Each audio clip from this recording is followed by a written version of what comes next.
Già con le celebrazioni dei 50 anni della Regione avevo scoperto che tra i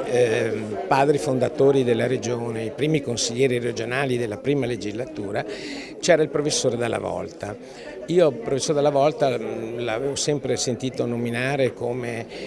un professore famoso di cardiologia, un luminare della medicina, e mai mi sarei aspettato che potesse essere un personaggio politico, un rappresentante di quel partito repubblicano che era stata una fucina di tante personalità in quell'epoca, dal suo fondatore Ugo La Malfa, ma mi viene a ricordare Bruno Visentini, Oronzo Reale, Susanna Agnelli. E quindi anche Dalla Volta faceva parte di questo gruppo di persone, di intellettuali, di persone di cultura che venivano in un certo senso, non dico prestati alla politica, ma che facevano politica. E il suo contributo sicuramente è stato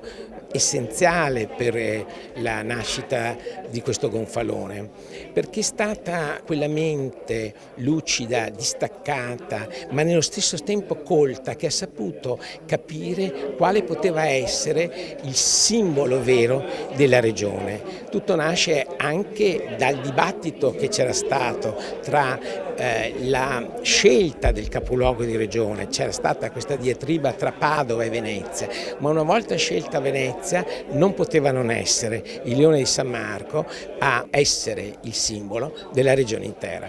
È stato veramente un onore, un piacere la sollecitazione fatta dal segretario generale dottor Roberto Valente di dedicare un volume al Gonfalone nei 50 anni della sua costituzione. Però ovviamente abbiamo voluto anche iniziare con una sintesi della storia del leone e quindi il volume è il frutto corale di 4 interventi molto mirati, che vanno dalla sottoscritta storica dell'arte, che ha un po' sintetizzato l'iconografia di questo leone, mentre lo storico Michele Gottardi ha fatto un contributo molto importante che va dalle origini del leone fino al Novecento, perché non volevamo che il leone si concludesse con la storia della Serenissima, quindi 1797, con quello sfregio fatto ai leoni a quel tempo, ma venisse avanti anche fino ad arrivare ovviamente ai nostri tempi. Quindi Gottardi ha fatto veramente un intervento storico molto esaustivo. E poi la seconda parte è dedicata al gonfalone, il gonfalone con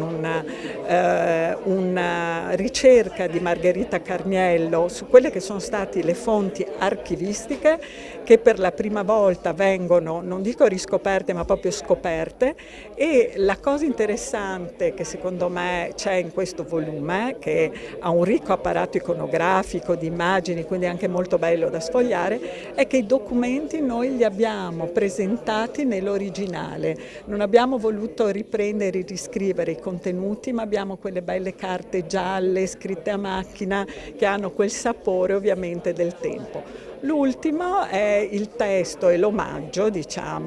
bellissimo, che ha fatto il segretario generale a Sergio Dalla Volta, che è stato il protagonista, di questa vicenda. Una vicenda complicata, anche lunga, che si è conclusa dopo qualche anno e che grazie a lui, si è concretizzata in questo splendido simbolo identitario che, come abbiamo voluto mettere in evidenza,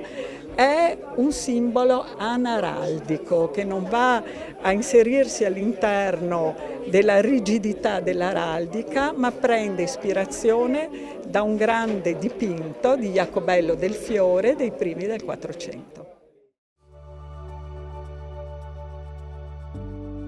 Abbiamo definito la prima legislatura come una legislatura costituente e infatti al termine di quel quinquennio rimane da approvare il simbolo della regione, ovvero il gonfalone e lo stemma regionale. Nell'aprile del 1975 il Consiglio regionale mette in discussione proprio il progetto di legge del gonfalone e dello stemma della regione, che era stato presentato dal repubblicano Sergio Dalla Volta, che ne è anche il relatore in aula.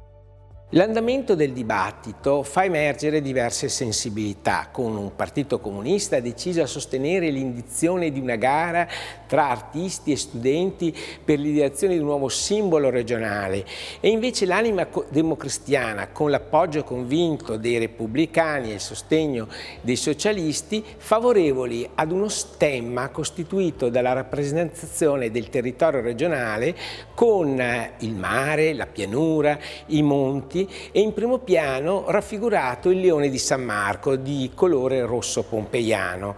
e che termina con 7 fiamme che portano ciascuna nella parte mediana lo stemma del capoluogo delle province, di ogni provincia della regione. Le discussioni in prima commissione non avevano portato a una soluzione univoca e chiaramente le tensioni poi si riverberano in aula. Quello che però a un certo punto dalle forti maggioranze era emerso questa rappresentazione del leone. Ma quale leone? Era il leone del Carpaccio o forse il leone di Jacobello da Fiore dipinto in Palazzo Ducale?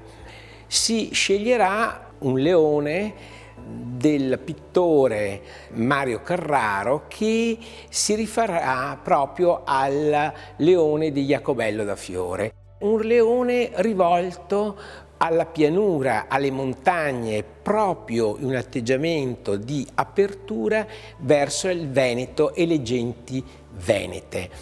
Questo ha anche un significato storico perché quando fu fatto il dipinto di Jacobello da Fiore, intorno al 1415, era il periodo che era iniziata l'espansione della Serenissima verso la terraferma. La Serenissima diventava in quel momento uno stato de terra e non solo uno stato de mar, come lo era stato fino nell'epoca precedente.